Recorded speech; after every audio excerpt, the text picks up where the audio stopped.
Little Peep, tô certo, Humberto? É Esse isso. cara mesmo? Olha, assim, é mais um daqueles que nós que temos Desconhecemos. a mente velha, né? A gente Sim. não sabe quem é, mas está sendo muito pedido. Fomos lá e pesquisamos sobre ele. E, enfim, vai fazer a análise primeiro, depois a gente conta a história dele.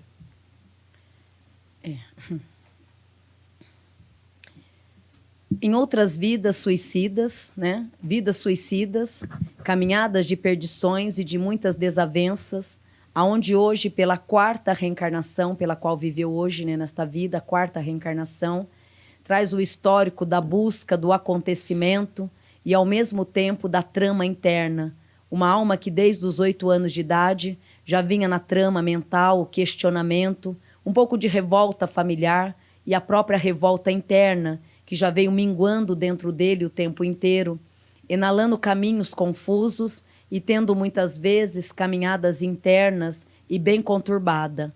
Por mais que tenha reencarnado de um suicídio para a Terra novamente, veio com o mental ainda muito confuso e com sequelas e com consequência de um passado muito mal trabalhado. Espiritualmente, a falta da crença, a falta da fé e até mesmo a falta de acreditar em si próprio. Essa reencarnação foi um aprendizado muito curto e que acabou tendo as confusões e as turbulências espirituais o tempo inteiro. Uma alma que nunca sabia direito o que queria da própria vida, pensamentos e ideias confusas, e no dia a dia nunca jogando a verdade,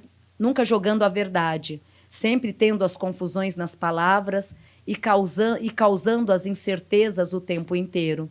Por mais que espiritualmente lapidasse ou tentasse trazer algum resíduo, este espírito sempre tinha os próprios pensamentos, aonde não era muito favorável nem a si próprio. Revoltas internas, uma vazão interna de pensamentos que sempre o levava a confusões e a intrigas o tempo inteiro.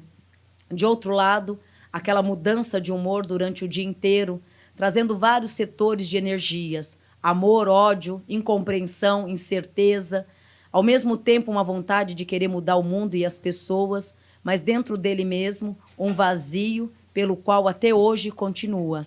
Essa alma é uma alma que, com todo respeito espiritual, se fosse para fazer uma triagem espiritual, não estaria apta a reencarnar novamente. Porque se você for puxar os rótulos espirituais, mental, cardíaco, plexo, que são as energias principais, todas essas energias têm falhas.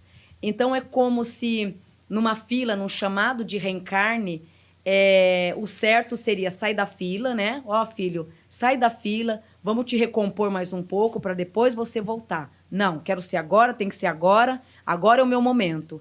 Então é um espírito que ele reencarnou, mas sem projetos. Então ele não teve aquela âncora, né? Aquele apoio familiar e até mesmo espiritualmente falando do próprio pré-espírito. Então, ao reencarnar, ele reencarnou com muitas falhas espirituais. Então, é um espírito que ele vem muito incompleto para a Terra. Quem seria ele na Terra? O nome dele é Gustav Elijah. Esse último nome eu não sei nem pronunciar, mas é alguma coisa assim. A-H-R.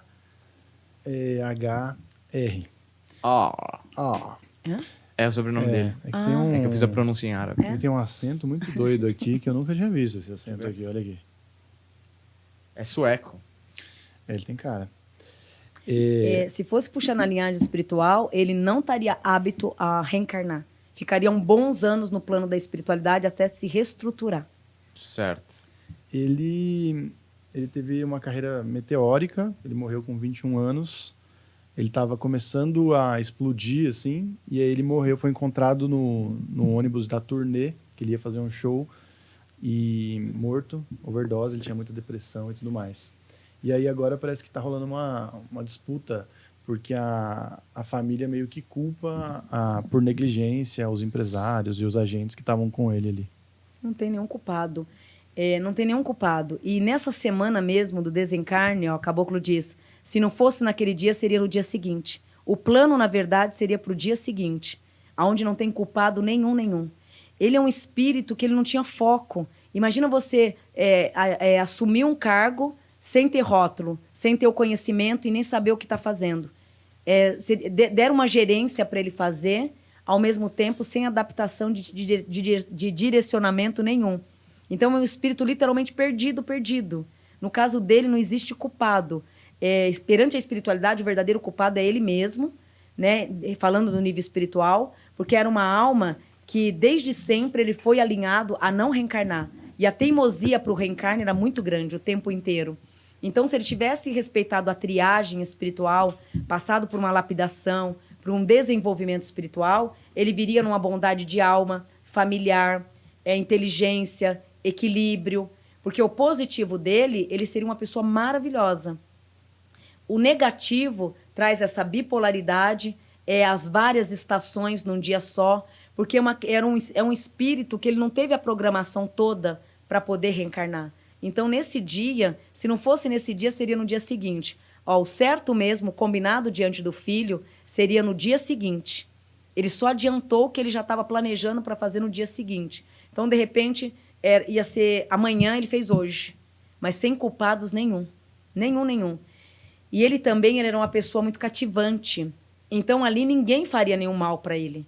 Então, por mais que ele seja essa pessoa dispersa, desfocada da terra, o dia a dia dele, ele não fazia mal para ninguém, não queria mal para ninguém, vivia a vida dele, tanto faz, tanto fez, muito neutro nas decisões da vida. Então, não teria inimigos e nem pessoas que pudessem fazer essa maldade com ele de caso pensado. Então, não existe culpados. O culpado é apenas ele novamente. E no meu conceito espiritual foi ótimo, né? Não da forma que foi feita, mas ele voltar de novo para se lapidar foi a melhor coisa. Porque ele ia se estourar inteiro. A vida inteira ia ter a fama, o dinheiro, mas a família em si e ele próprio sempre sofrendo, sempre tendo essa tristeza de alma. Porque do nascimento até os 12 anos de idade, ele viveu super bem. Dos 14 à frente, foi aonde o mental começou a desequilibrar por inteiro. Então, ele ia ter o enredo da fartura, o dinheiro em si, mas uma pessoa super infeliz. E que ia estar ou se drogando o tempo inteiro, ou se alcoolizando o tempo inteiro, e sempre entrando, mergulhando numa depressão. Então, ia ter uma vida infernal. Lógico que a morte, a forma que ele praticou, foi brutal. Mas, espiritualmente falando, em termos de energia, a melhor coisa foi pedir para voltar.